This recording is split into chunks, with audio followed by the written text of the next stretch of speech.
తిరుపతి స్విమ్స్లో జాతీయ అవయవదాన దినోత్సవం సందర్భంగా ఎన్టీఆర్ సర్కిల్ నుంచి వాల్మీకి సర్కిల్ వరకు అవగాహన ర్యాలీ నిర్వహించారు. స్విమ్స్ సంచాలకులు ఉపకులపతి డాక్టర్ ఆర్వి కుమార్ జెండా ఊపి ర్యాలీని ప్రారంభించి అన్ని దానాల కన్నా అవయవదానం మిన్నా అని పేర్కొన్నారు.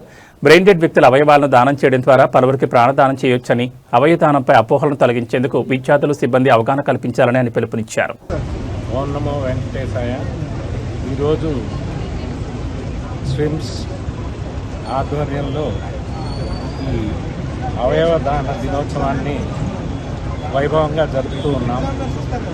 ఎంతోమంది గుండె చెడిపోయి, కిడ్నీ చెడిపోయి, లివర్ చెడిపోయి మరే ట్రీట్మెంట్ కూడా పనిచేయని సందర్భంలో ఈ అవయవాలు మార్పిడి శస్త్రచికిత్స అవసరమవుతుంది.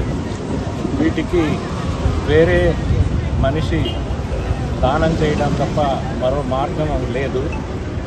అందువల్ల ఎవరైతే బ్రెయిన్ డెడ్ అయ్యి ఈ అవయవాలు సరిగా పనిచేస్తున్నాయో వాళ్ళని ఈ అవయవ దానం చేయాల్సిందిగా ప్రోత్సహించడం కోసం ఈ ప్రోగ్రాం నిర్వహిస్తూ ఉన్నాము.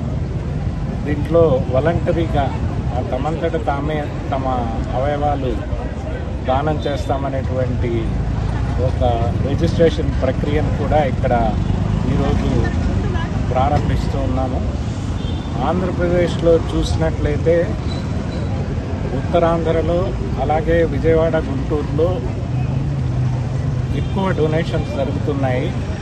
మన దగ్గర రాయలసీమ ప్రాంతంలో ఈ విషయంలో కొంత మనం వెనకబడి ఉన్నాము. ఈ ఆర్గన్ కాకపోతే ఇక్కడ డిమాండ్ చాలా ఎక్కువగా ఉంది. ఆ డిమాండ్ మీట్ కావడం కోసమని ప్రజలందరూ కూడా ఈ విషయంలో చైతన్యవంతులై, ఎలాగూ చనిపోయే మనిషి చనిపోతే అది నిప్పుకో లేకపోతే భూమికో ఆ అవయవాలు ఆహుతైపోతాయి. అలా కాకుండా మరో 5-6 జీవితం ఇచ్చేటువంటి ఈ గొప్ప అవకాశాన్ని ప్రతి వాళ్ళు కూడా వినియోగించుకోవాలి అని అందరినీ చైతన్యపరచాల్సిందిగా కోరుకుంటూ ఉన్నాము. ఓం నమో వెంకటేశాయ.